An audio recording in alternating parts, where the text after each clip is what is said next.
Just got home, may as well.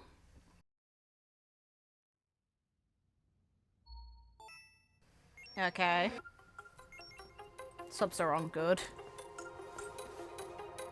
I will be fair, I really like Dreamseeker's design. We know who you are.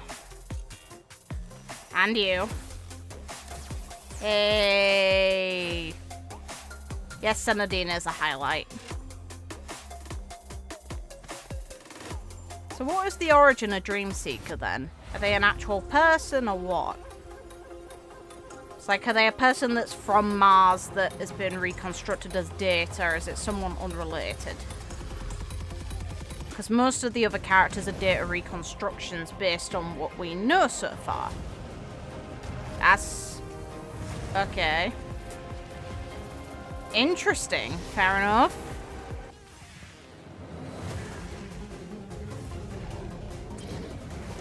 Hey! Is that the, dog enemy we saw from the initial reveal when we see a dog and then we see like a big enemy? Hey! Yes. You are probably a skip as much as I want you to come home, Senadina. Hey.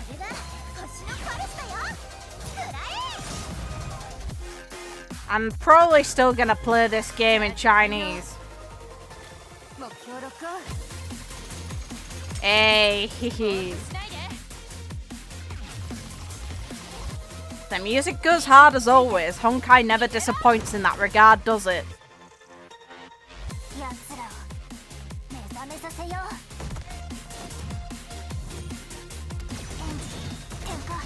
This is the one time where using a hammer actually looks like it feels fast. Like, normally the heavier weapons like the gauntlets feel really slow to use. Meanwhile, the hammer actually looks fast. Hey! Oh, look at Greasy on that. Hell yeah. Oh, sorry. Okay. Nice rewards. Hey, that art. Any more? Nope.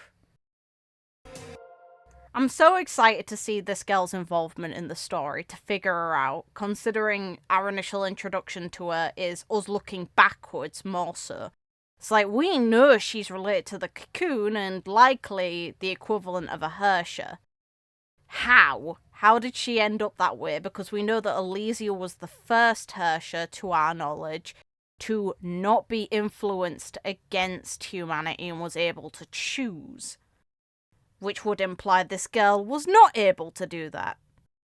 Whether that's just how the cycle worked on Earth or is also how it works on Mars or any other, environment where the cocoon had influence is another story and we don't know the answer to that yet.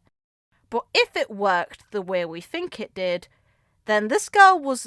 the moment she becomes a herrscher is the moment she turns against people.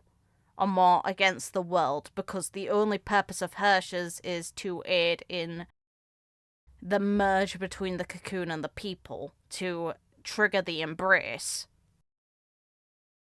So it'll be very interesting to figure it out. Also, a lot of people drew comparison between her eyes and Elysia's. Hers are slightly different, which is also neat. It's not the same exact. It's gonna be a lot of fun figuring her out. And I'm interested, because we've seen kind of what this girl as a herrscher looks like through the little prologue we got into part 2, where Kiana's teaching Helia and Coralie how to be proper Valkyries and prepare for this mission, which was also very cute, by the way. I really loved that little quest. But we're kind of at this stage now of her initial encounter as a reaction the cocoon was having to this girl. Why contact Kiana? What significance is there? And we know that part 2 will lead into what's going on in APHO. So somehow we're going to learn... the most interesting thing that could come from the entirety of part 2 is figuring out that the Sky People are a race of entities similar to Sa that are able to ascend almost, or are trying to ascend, and are draining Honkai energy from other worlds in order to do so. That is my idea of like the most relative way that they could introduce this. And Mars is maybe potentially a civilization that got wrecked by similar things. It's just, if that ends up being the case, then how much hope does the cast have in APHO unless entities as strong as Kiana get involved?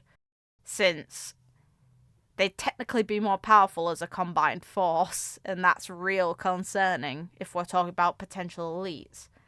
And then when it comes to the story of this area itself, where is it? Who the hell are you? This group. And also some of the features, like you see almost little wings here. It's going to be interesting figuring all this out. I'm looking forward to it. The story's got a lot of hype around it, and tomorrow is the live stream, and that's also very hype.